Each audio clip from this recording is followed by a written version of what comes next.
initially, at the beginning of the year, the only like subcomponent that I know you rated me as highly skilled on was monitoring and evaluating the effectiveness of instructional programs, and I know that's probably based on a lot to do with math and just how I've been able to support. But then in the other areas, I kind of just wanted to talk through like my growth and areas that I could still work on and how maybe that could look. So for the one that says that uses student achievement data to determine school effectiveness, I feel like obviously collaboratively as a leadership team, we've done that with iReady really well with our feedback that we've been giving teachers, and I think the spreadsheets that I recently created are going to help us track it throughout the year, because I feel like it's going to be challenging with the math tasks for us to know how well the students are doing in math until the end of the year. So hopefully that'll help with that. Yes, and I totally agree. I think definitely the spreadsheets you've created so that we can determine growth for every single grade level, the data chats that you've participated in, the notes that you've taken with data chats, and you've asked very intentional questions, would definitely lend itself to probably a 5, moving forward. Because initially when I completed this, it was earlier. Right, it was January. Right, of last year when you were fairly new. Go ahead.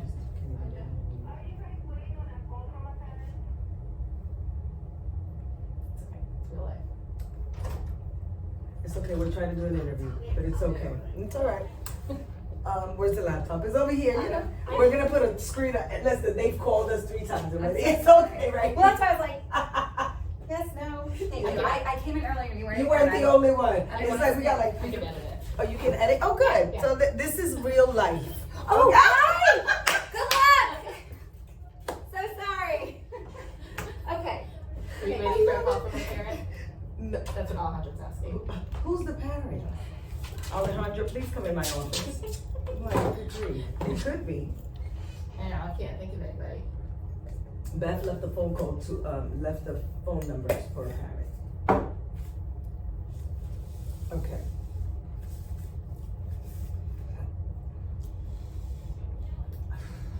Come on. Alejandro.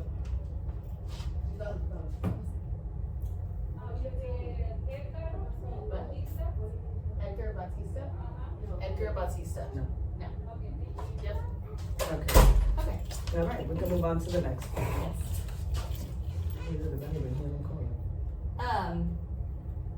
The other one that I really felt like I felt pretty strong about was near the bottom where it says promotes and plans professional learning for staff. I feel like I've dabbled with that a little bit with, training a lot of teachers with using the iReady reports.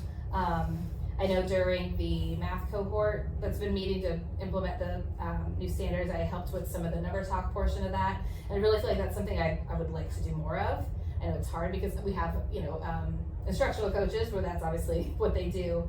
But I would like to strengthen that even more because I feel like I could offer a lot in that way.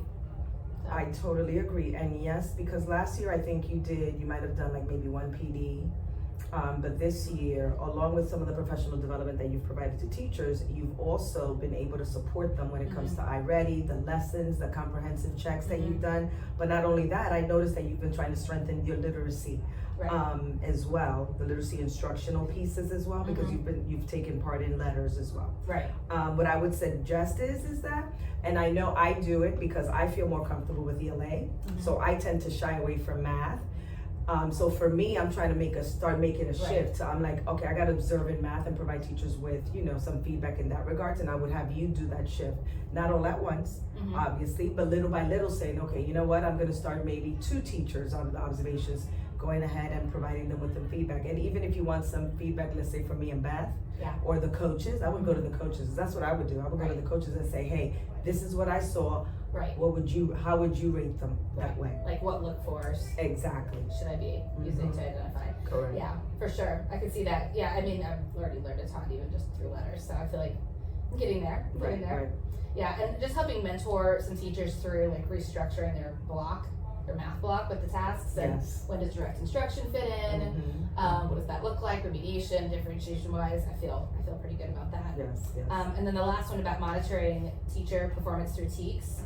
I feel astronomically better about that than at the beginning as far as the feedback that I give and the suggestions. I know that was a struggle at first, but even just through reading over what you and Ms. Coriel put in, it kind of helped me kind of get a gauge on what type of feedback. But what type of things do you specifically use when you give feedback to teachers? Like, is there any kind of resources that you use? I mean, there's like the TEKS rubrics that we use, but beyond that?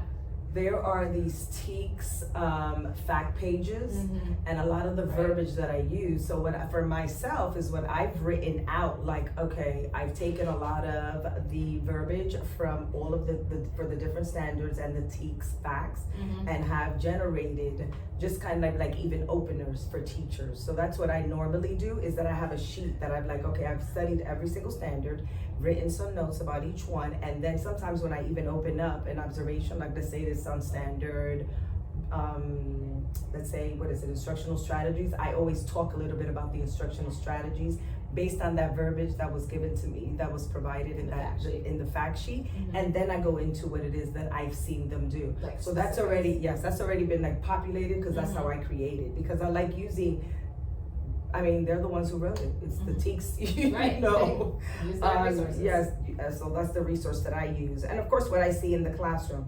There's also a look for sheet that I think I've shared that with you, the look for, that I use as well. And it also gives you the red flags, which I think is very beneficial as well. Because if you notice that a teacher's obviously doing something on the red flag, then you can just denote it on there, whether you give them the 2 or not. Sometimes you can just do it out of just provide them with recommendations. Okay. Yeah. But I definitely agree that obviously last year you were new, but I can see you feel more confident going in. And not only that, you are providing the teachers with their feedback pretty quickly, as opposed to in comparison to last year. Yeah. I was taking which I wanted to kind of process it, which I think makes sense, but now I feel good about doing it a lot more timely. Yes. Yeah. All right, well, good. So the one I was going to ask you about, the PLC, kind of guiding PLCs through their process. I know here we put a lot of power, probably not the right word, but a lot of emphasis on the facilitators of the PLCs running PLC. So I think sometimes when we're in there, I do feel not hesitant, but I want them to do their thing and feel like the facilitator's running the show. And if there's conflict or questions, like I want to see how they work that out. But just like, when do you feel like it's the right time to chime in, or in what sense do you feel like we should be guiding our PLCs? I don't know necessarily, like I do agree with you, like you want them to have total autonomy over their PLCs, and you want them to do it, and you want to give them carte blanche to say, okay, this is what I'm going to do in my PLC, because essentially they're the experts, and I always say that to them. However, sometimes I chime in, or I offer some suggestions if I'm like, you know what, I remember years ago I did this, or because we have the ability to sit in on all PLCs, I can reference, hey, this other grade level is doing this, you may want to consider it. And they're like, oh, because it's nice that we're able to sit in PLCs and offer them that feedback that we're gaining from other grade levels. Gotcha. That's the only time that I really say anything. And I'm like, hey, have you considered this other grade level is doing that? And it makes a difference. There's more buy-in when I say your peers are doing it versus, oh, this is what I did